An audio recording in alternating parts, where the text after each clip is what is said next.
Hello there and welcome back. Today I want to talk to you about a really exciting new feature that I've just added to Fyne. I was at a hackathon just last weekend and I wanted to add some cool glitzy new features to the desktop that I'm building, and I thought that's going to be really difficult. The infrastructure is maybe not there, or I'm limited by what's currently in, and I wanted to really bust out of what we currently had. And I thought the way that we can do this is by allowing people to embed the OpenGL shaders, something that will allow us to do some really cool 3D effects inside the toolkit. And that's what I want to show you today. You can see the code here. It's got a fairly dense comment at the top because it's not the most straightforward of topics. If you've ever tried to write a shader before, you'll understand. If you haven't and you don't know what I'm talking about, that's okay, we'll just cover it at a high level. And of course, with the tools out there, you could probably have an AI write a shader for you with the information that I'm going to show you today. So the basics is we have a new shader object in the canvas package of Fyne. You can browse the documentation, but essentially there's three important pieces of information we pass in that will help you to draw what you want to. The frame size is the overall window. You could probably ignore that. The rect chords, that's the rectangle coordinates, that says where in the entire canvas space you're going to be drawing your content. And lastly, if this shader is to be animated, we have a time parameter that's passed in conjunction with another API that I'll show you. That's really all I'm going to go into in terms of what we interact with the shader. I'm going to show you the object type. So the shader is this new object, like I said, and it has a couple of parameters here. It has a name which is going to be able to cache things uniquely in memory. And then the source and the source ES. This is the actual byte content, the string that we pass in that's going to be compiled onto the GPU. And that part I'm going to completely skip until we show a demo. There are also textures and uniforms. The textures allow you to bind an existing image into your 3D context.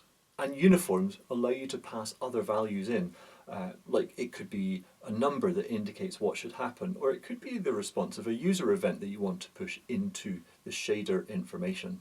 These allow for some very complex behaviors, but we're not going to touch them right away. Let me just show you how you create a new shader. The constructor here, new shader, you just pass the name and the two different types of source. This is the OpenGL and the OpenGL ES. Normally, the OpenGL is on a desktop and the OpenGL ES is for the mobile. So I guess you could omit one of them if you didn't want to target a particular platform, but I would recommend both. They are very similar but not exactly the same, and your application might want to optimize one in a certain way or limit the functionality perhaps shown on a mobile device, so we give you that choice here. That really is the only construction that we need to worry about. Like I said though, there is also an animation that goes with that. So if I just bring up the animation, here you can see there's a new type of animation in the canvas package, a new shader animation. And that takes a shader object, like one that we could have just created, and allows you to start and stop it. And we're just injecting that time value into the data that the shader has available so that it can look different over a period of time. And if you call stop, it will not send any more time information and the output will essentially freeze at its current position. Calling start again will resume it. That's a lot of information. Let me just show you an example. In fact, this was the code attached to the pull request when I initially added the feature. So I've just dumped this code into main.go, and I was going to start by showing you a shader example. It's really quite complex. Just to show you that we have these input values and then a bunch of other things. I honestly didn't write this by hand. It is a fairly standard animation that my AI assistant was able to pull together for me. And then I have the ES version as well for mobile devices. So this demo I had working on my computer and on my mobile phone. The actual code is a lot easier to understand. We make a new window, that's it. I put a background on it, just I wanted to have something that was not part of the theme, as I'm going to be doing custom rendering here. I load that shader and I put it into a stack container I'm calling scene. I then have a button. I put the word stop on this button, which you can see toggles between start and stop. And then all of that is put together into our user interface. We set the window contents to be a border container with the toggle button at the bottom, and in the middle it is the scene, but I've also overlaid this rich text saying this is an overlay. And I wanted to do that just to show that the rendering is part of the application and not somehow slapped on top of it. And then we start the animation. That is all that's needed for this very cool demo. Let me show you what I mean. So in my terminal here, I will just go and run this application. And now you can see this standard OpenGL spinning cube.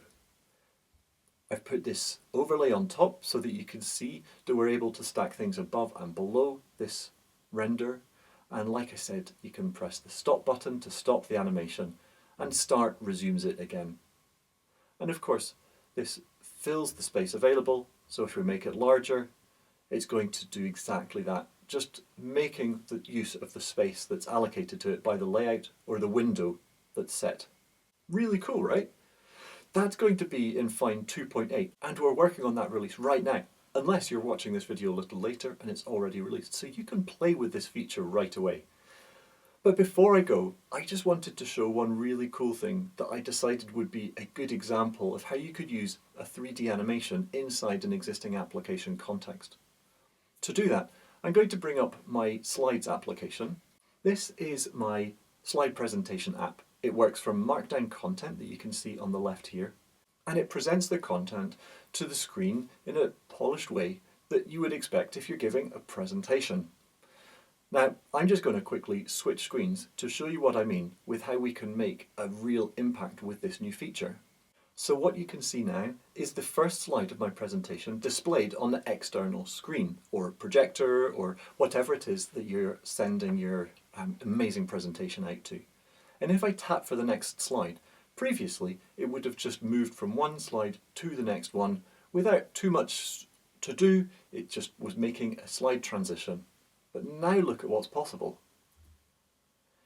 You could see that we've taken the first slide and the second slide as context from our application and inserted them into a 3D transition that pulls the camera back from where you are, then takes the slides and moves them apart, and then restacks them, bringing the new slide on top. I can go back again, and you'll see we're doing the same in reverse and forwards. And of course, this works for all the different types of slides. It's just taking a snapshot of the slide and inserting it into this animation. And so we have this smooth transition from one slide to another that you can use to really wow your audience.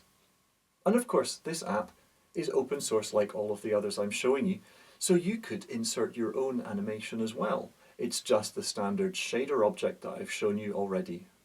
Thanks so much for joining me. I hope that you've enjoyed this teaser of the latest feature that we've recently added, and we'll keep an eye out for the 2.8.0 release of Fyne coming in the next couple of weeks.